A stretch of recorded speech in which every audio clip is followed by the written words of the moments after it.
오늘부터는 몇 차례에 걸쳐서 요한계시록의 요점이 정리된 말씀을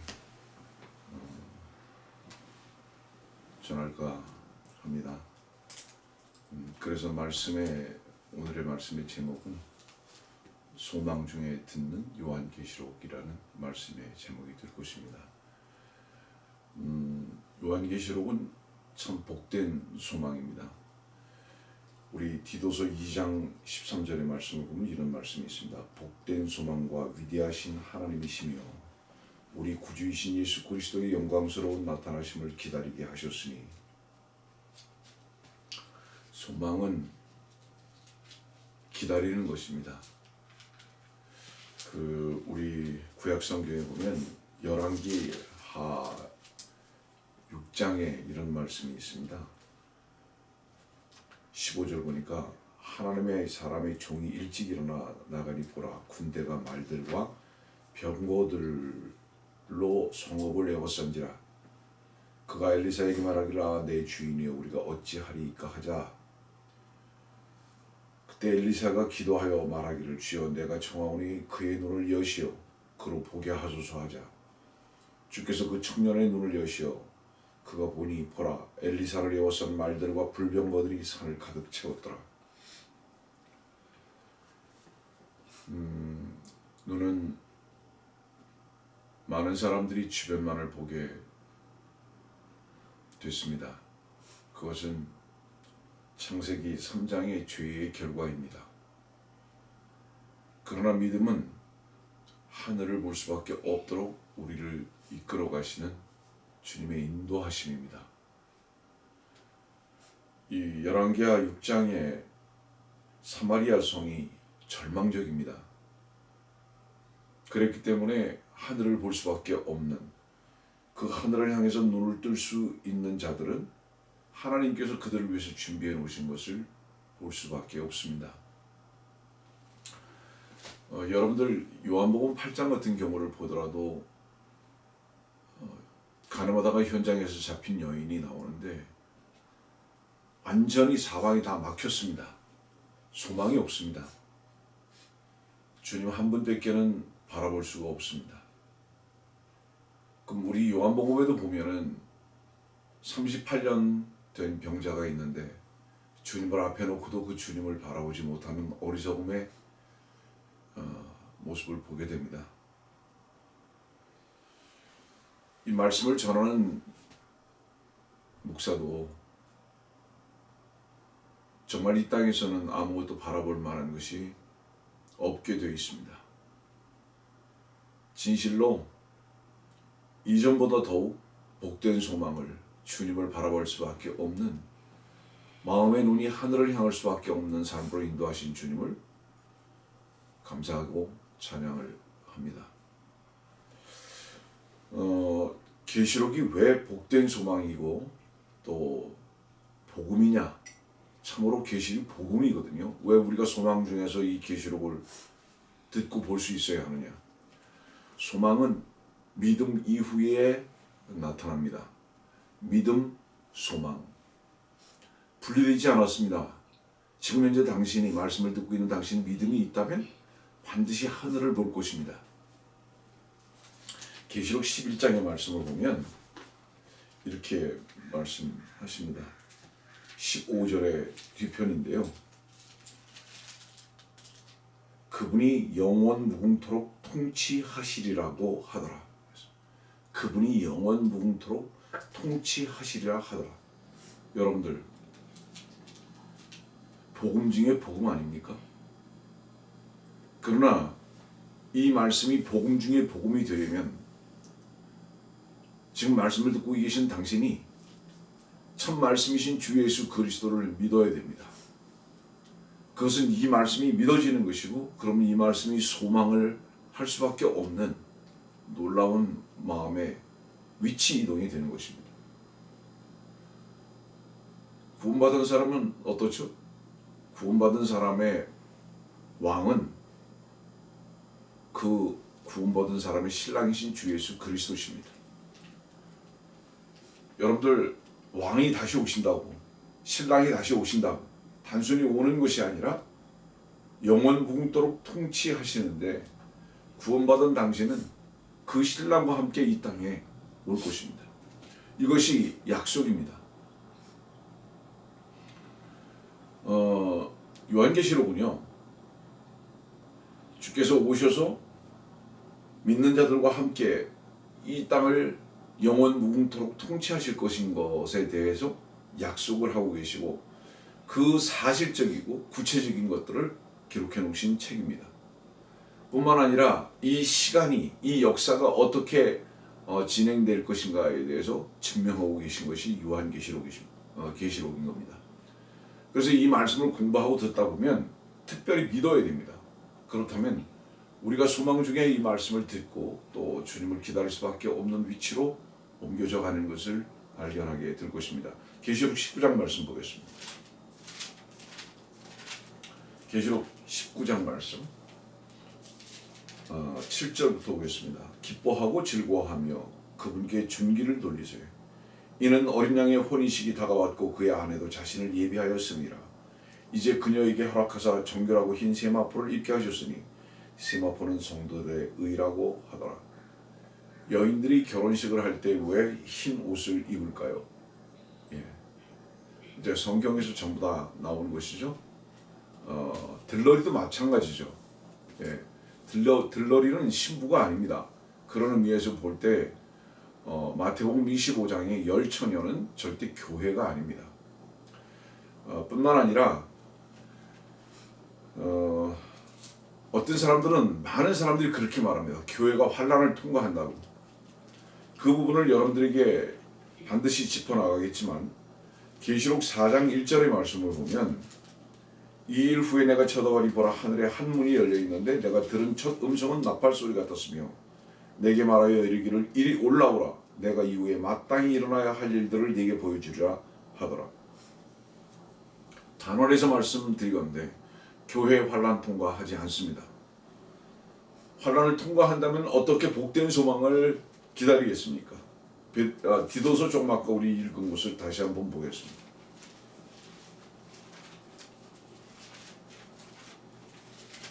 디도서 2장 13절이죠. 복된 소망과 위대하신 하나님이시며 우리 구주이신 예수 그리스도의 영광스러운 나타나심을 기다리게 하셨다. 여기서 이 나타나시는 것이 뭔지 아십니까?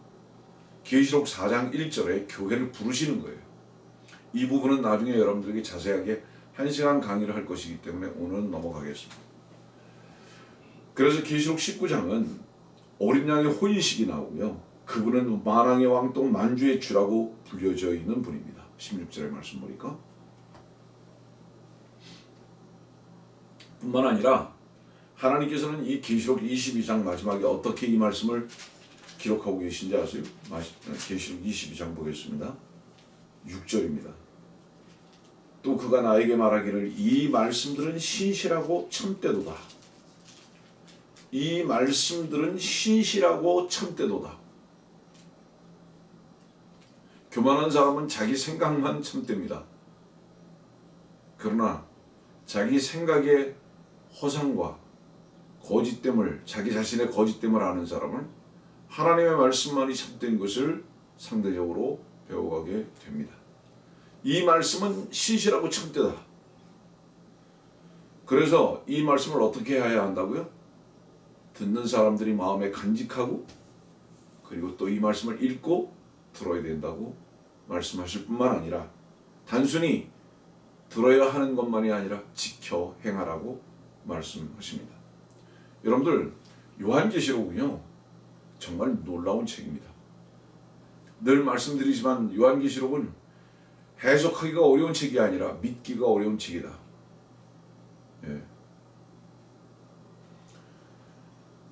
그러나 이 요한계시록을 만약에 믿지 못한다면 그 사람은 참 불행한 사람입니다.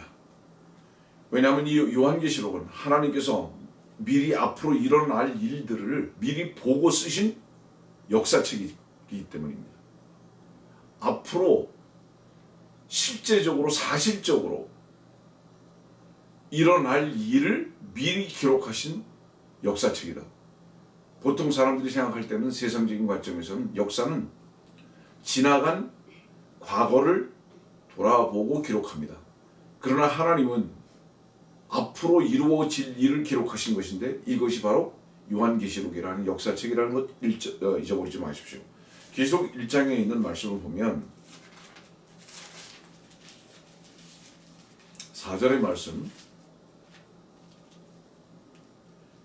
요한은 아시아에 있는 7 교회에 편지하노니 지금도 계시고 전에도 계셨고 앞으로 오실 분과 앞으로 오실 분이다. 예. 분명히 주님은 앞으로 오실 분입니다. 말씀을 듣고 계신 분이 구원받았다면 분명히 앞으로 오실 분입니다. 이걸 믿게 됩니다. 그리고 그분과 함께 오실 것입니다. 여러분들 누가복음 15장에 보면은 이런 말씀이 있어요. 누가복음 15장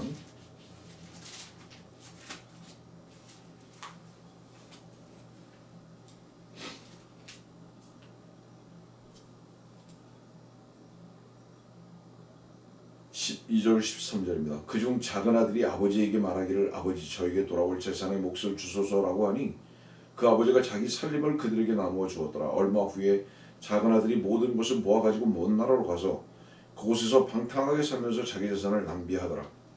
그가 모든 것을 탕진한 후에 그 나라에 큰 기근이 들어 궁핍하게 되기 시작하니 17절 말씀 보겠습니다. 그때 그가 자기 자신을 보고 말하기를 나는 굶어 죽어 가는도다. 예. 얼마나 고통스러운 시간이겠습니까? 육신적으로. 그러나 그리스도 안에서는 이런 시간이 만일에 주어진다면 그것은 주님께 돌이킬 수 있는 주님의 사랑의 초청인 것을 알게 됩니다.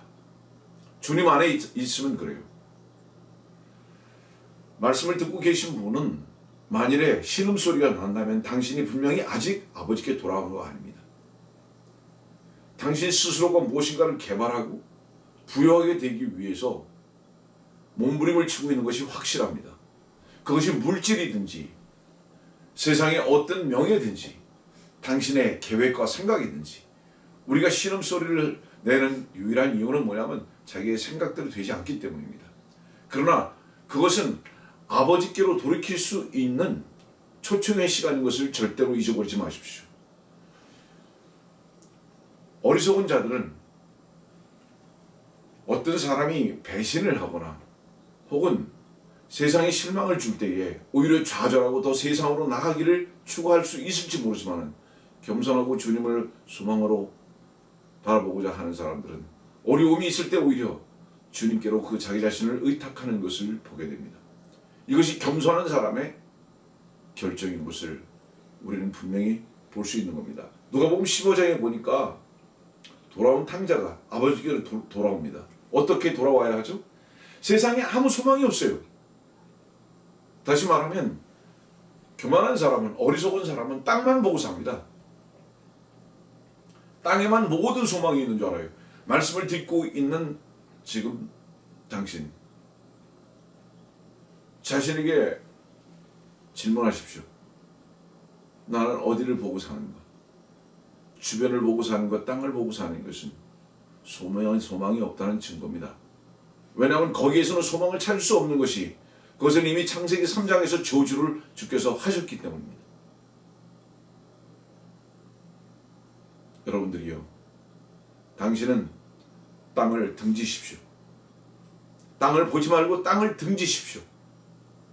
그럴 때에 하나님의 눈을 볼 수 있고 하나님께서 말씀하시는 말씀에 귀를 기울일 수 있다는 것을 잊지 마십시오. 이것이 창세기에 있는 말씀이에요. 약속이에요. 이것이.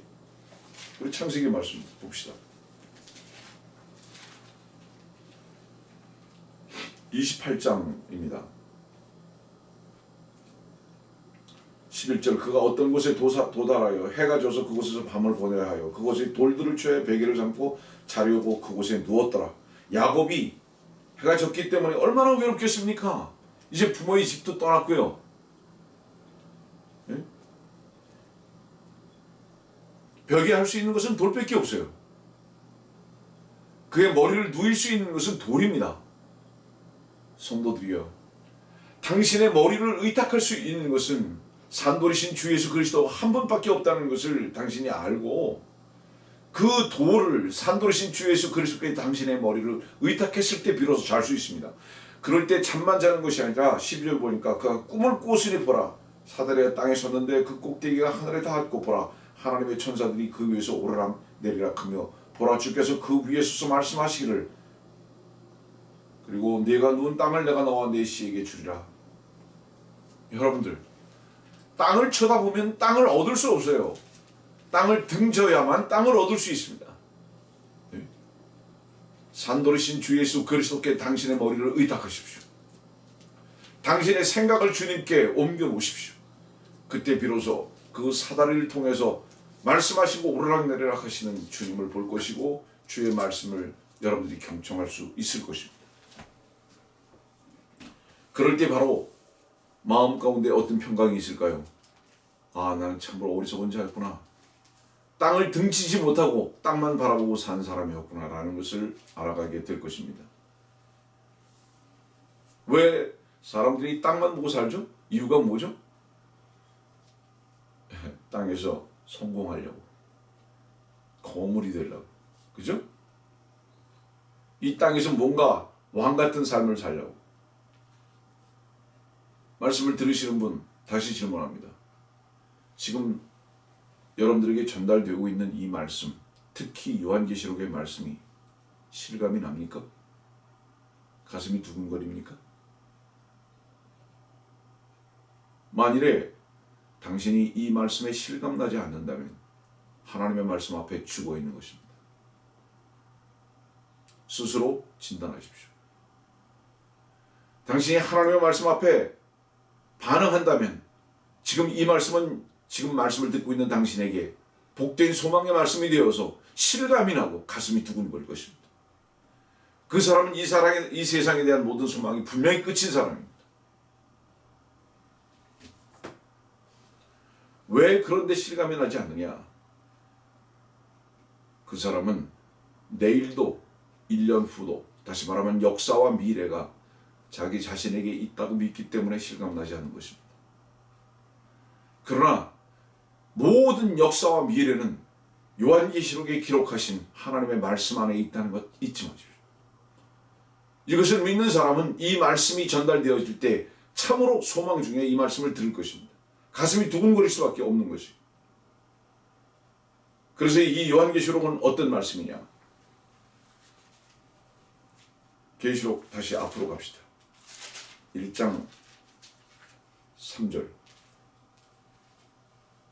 이 예언의 말씀을 읽는 자와 듣는 자들과 거기에 기록된 것을 지키는 자들은 복이 있나니 이는 그때가 가까움이니라. 복이 있다고요? 다시 말하면 이 말씀은 무슨 말씀이죠? 요한계시록은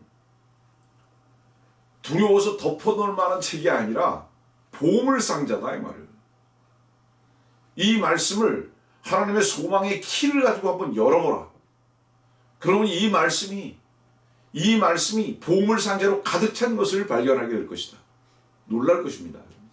그래서 1장을 보면서 놀랄 것이고 2장을 보면서 놀랄 것이고 한 장 한 장 한 절 한 절을 넘길 때마다 소망의 키를 가지고 보물창고를 열어가는 놀라운 두근거림이 분명히 있을 것입니다. 하나님의 말씀을 믿고 있다면 그렇습니다. 그런데 이 말씀이 실감나지 않는다면 그 사람은 미래가, 오늘이 자기 자신에 의해서 쓰여질 수 있다고 생각하고 또 자기 자신이 개발해 나갈 수 있다고 생각하기 때문에 이 말씀이 두근거림이 없는 것이 분명합니다.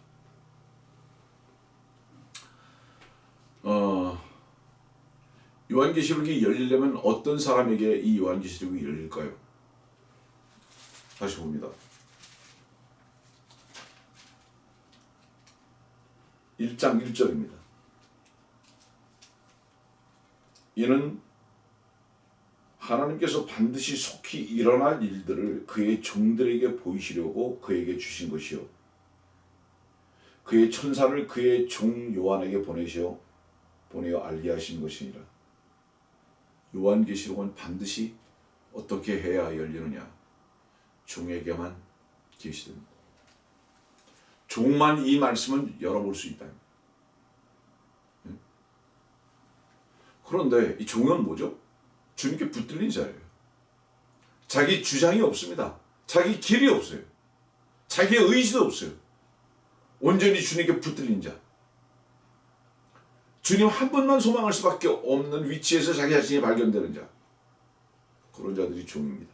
그런 자들에게 이 말씀을 주신 것이고 보이시려고 했던 것이다. 이렇게 말씀을 기록하고 계시거든요. 왜 요한계시록이 열리지 않냐 이 말이에요. 이 시대에 종이 없다는 겁니다. 진정한 주의 종이 없기 때문에 요한계시록이 안 열리는 거예요. 요한계시록을 가지고 장사하는 사람들도 있어요. 그것 하나 가지고 목사 노릇하는 사람들도 있습니다. 그런데 제대로 가르쳤으면 좋겠는데 너무 안타까운 것은 종의 위치에 그가 있지 않기 때문에 요한계시록이 열리지 않는 엉터리 요한계시록을 가지고 잘못된 말씀을 전달하는 거짓 종들이 너무 많다는 것입니다. 이 요한은 어디 있는지 아세요? 9절 말씀 보세요. 계시록 1장 9절입니다. 너희의 형제이며 환난과 예수 그리스도의 왕국과 인내에 동참하는 자인 나 요한은 하나님의 말씀과 예수 그리스도의 증거로 인하여 판노라고 하는 섬에 있었느니라. 고도예요. 판노. 찾아오는 게 없어요. 만날 수 있는 이웃도 없어요. 모두 반대하는 자들 뿐이에요. 진정 세상에는 아무 소망이 없는 곳이에요. 이 고도에 홀로 떨어져 있습니다.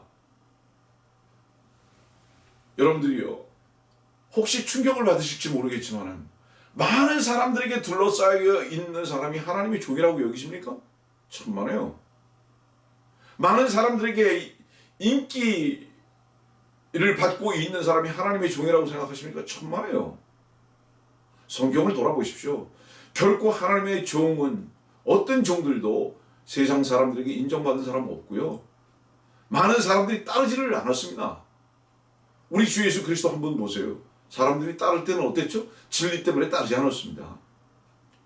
먹는 것, 세상의 성공 때문에 주님을 따랐습니다. 주께서 십자가로 가실 때는 베드로까지도 멀찍이 따라갈 수밖에 없었던 종은 하나도 없습니다. 종은 따르는 자 없어요. 엘리야가 그랬습니다. 선지자들이 그랬습니다. 침례인 요한이 그랬습니다. 신실한 주의 종들은 외로웠습니다.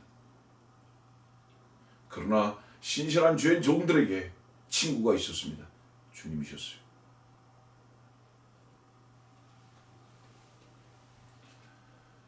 여러분들, 마귀는요, 세상을 따르게 하고 사귀게 합니다.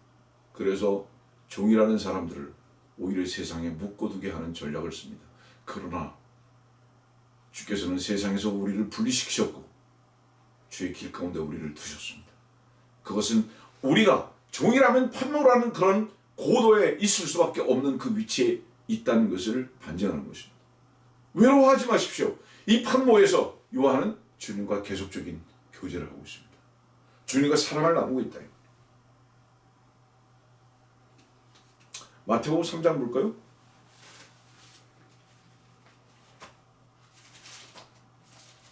마태복음 3장 들으면 즉각 생각나는 주의 종이 하나 있을 것입니다. 그게 누구죠? 침례인 요한이죠. 마태복음 3장 1절입니다. 그 무렵에 침례인 요한이 와서 유대 광야에서 전파하여, 광야에 사람 없어요. 그리스도인은요, 특별히 종들은 이집트라는 세상에서 불려냄을 받고 홍해라는 바다에서 침례를 받고 세상과 자기 자신을 수양시켜버리고 광야의 길 가운데 선 자들입니다. 광야에서는 절대로 땅을 볼 필요가 없어요. 볼 수가 없어요. 왜냐하면 소망이 땅에 하나도 없기 때문에. 완전히 드라이 돼 있어요. 이 땅은. 얻을 게 없어요. 광야에서는. 오직 하늘 하나만 쳐다봐야 합니다. 그것으로부터 모든 먹을 것이 공급되고 그것으로부터 모든 위로가 있고, 예, 그 하늘이 가라고 하면 가고 있으라고 하면 있는 것입니다. 지금 침례인 요한이 유대 광야에서 전파합니다. 이 침례인 요한은 자주 말씀드리지만 예루살렘 성에서 풍요로움을 누릴 수 있는 레위 지파입니다. 그러나 이 침례인 요한은 예루살렘에 있을 수 없습니다. 성에 있을 수 없어요. 화려한 삶을 살 수 없습니다. 사람들 사이에 들어있을 수가 없는 거예요. 이 침례인 요한은 유대 광야에 있습니다. 종은 언제나 외롭습니다. 강에 있습니다. 여기 보세요. 6절 말씀 보니까 자기들의 죄들을 자백받고 요단강에서 그에게 침례를 받더라. 이미 그 자신은 강가에 들어가 있어요. 강에 들어가 있어요. 세상과 완전히 단절된 겁니다.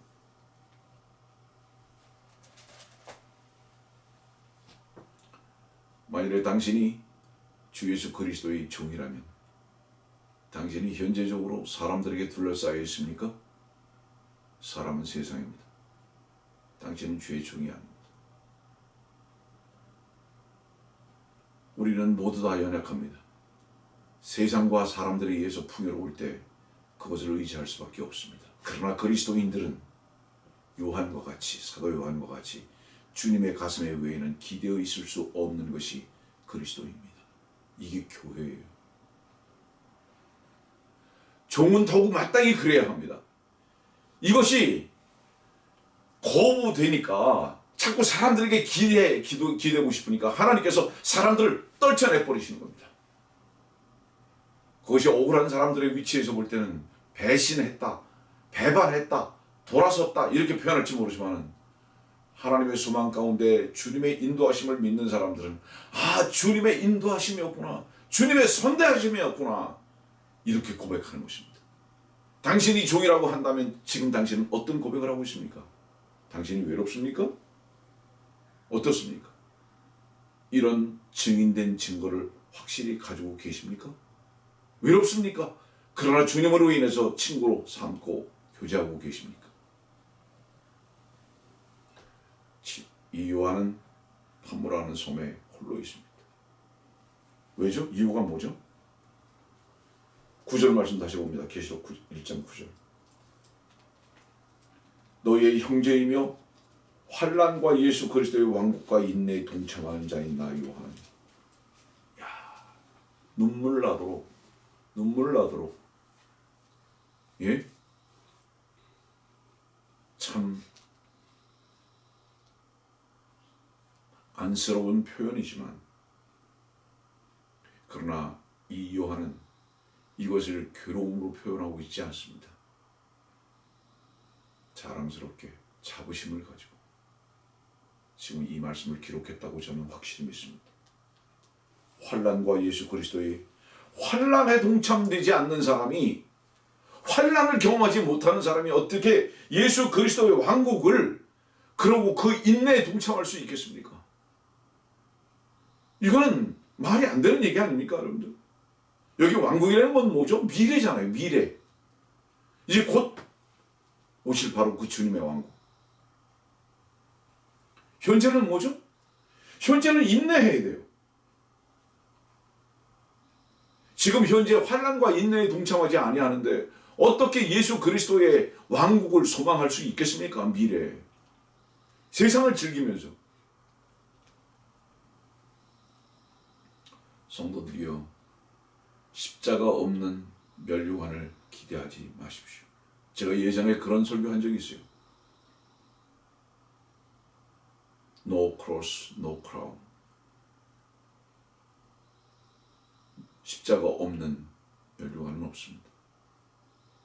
이 땅에 우리가 있는 이유는 무엇이냐? 이 땅에서 무엇을 취하기 위해서 있는 것이 아니라 날마다 자기 자신을 십자가에 부인하고 미래에 주께서 우리를 위해서 준비하신 멸류관을 기다리고 있다는 것. 그것이 바로 이 땅에 있는 것이다. 그런데 오늘 말씀을 이제 정리하겠습니다만 너무나 많은 사람들이 왕국을 소망한다고 하면서 사실은 이 왕국을 탈취하려고 하는 자들만 있습니다. 이 왕국은 환난과 인내에 동참하는 주의 참된 종된 삶을 사는 자들에게 주어질 것인 것을 우리는 믿습니다. 앞으로 시간이 계속되는 한 이 요한계시록을 여러분들에게 복된 소망 가운데 전하게 될 것이고, 우리는 이 말씀 앞에 큰 위로와 기쁨과 소망을 가지고 주님을 기다리며 이 땅에서의 외로움은 결코 주님과 교제할 수 있는, 사랑을 나눌 수 있는 유일한 조건이라는 것을 배워가는 복된 시간이 될 것입니다.